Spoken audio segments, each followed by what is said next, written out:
Bringing up Christopher Browell.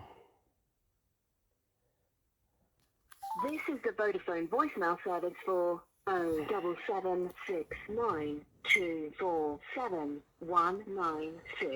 Please leave a message after the tone. When you finish recording, please hang up or press the hash key for more options. Yes, hello, Mr. Browell. It's Mr. Hussain here, once again, leaving yourself another daily message like a broken record. I've been leaving us regular messages, daily messages since the end of August, and it's now been 293 days that you, the local authority, have kidnapped my brother under unusual circumstances and are holding and detaining him against his will and against his freedom and liberties. And yet I'm sending you daily messages and daily emails asking you a simple question like, under what law or legal framework have you used to take my brother into your care and custody in the manner that you have, and dissipating his finances and controlling his movement and whereabouts and denying him freedom and liberty? I just wanted to know what law that you use, and you're refusing to explain to me what that law is.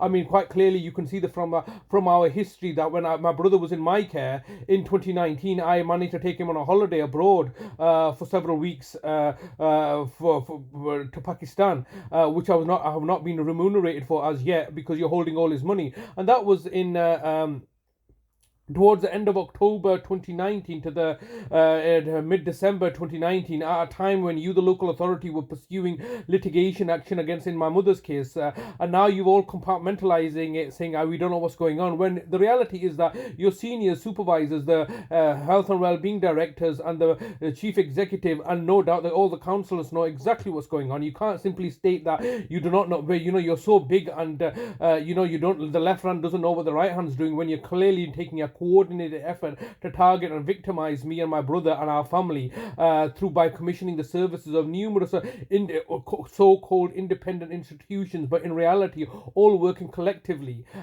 which encompasses my estranged siblings and relatives, all so you can achieve your objective and narrative. Now it's been 293 days. It's a bank holiday today. I take note of the fact that you're not going to be working on a bank holiday, and other people are not working on a bank holiday that are paid professionals. But the reality is that I never stopped working, and how are you best positioned to provide care and support for my brother, when the reality is that you yourself had stated that nobody's trying to separate us and nobody wants to take my brother into institutionalized care as you have done so. Yet that's exactly what you then proceeded to do.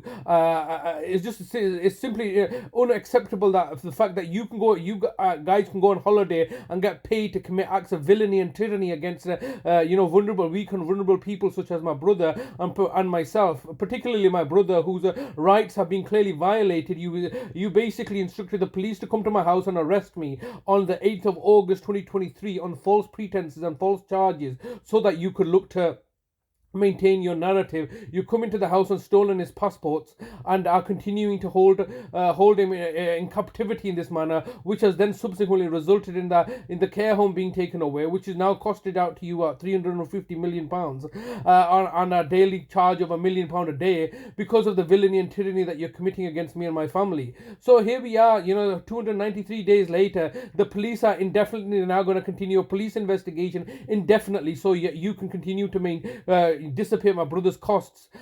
This is completely ridiculous. I urge you to get in touch with me to let me know where my brother is, at least to arrange a visit to see him. Obviously, I'm not prepared to visit him under your jurisdiction until I know the fact that I know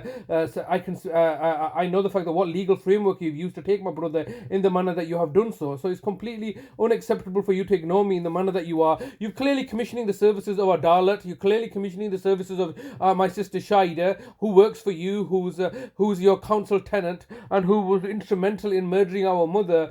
And it just beggars belief that you can get away with this, and I hope to maintain your status quo. I take note that the social workers are protesting and going on strike because of pay disputes, and yet when I'm having a pay dispute with the local authority, I get crucified and victimized in the manner that I'm presently being tortured. So I urge you to get back in touch with me, to let me know how to best to proceed forward, because right now, do you think that you're holding in you're in a better position than you was before? You're in a far worse position because my brother's liberty was not being deprived of him prior to the 8th of August 2023. His liberty has now been deprived of him for the last 293 days. You think this is an improvement? Do you think this improves your situation? You've made your situation 10 times worse now, and you continue to do so. All you can do is murder people. That's all you're good at. Destruction, destroying and being destructive. Please get back to me so I know where we stand. Thank you very much.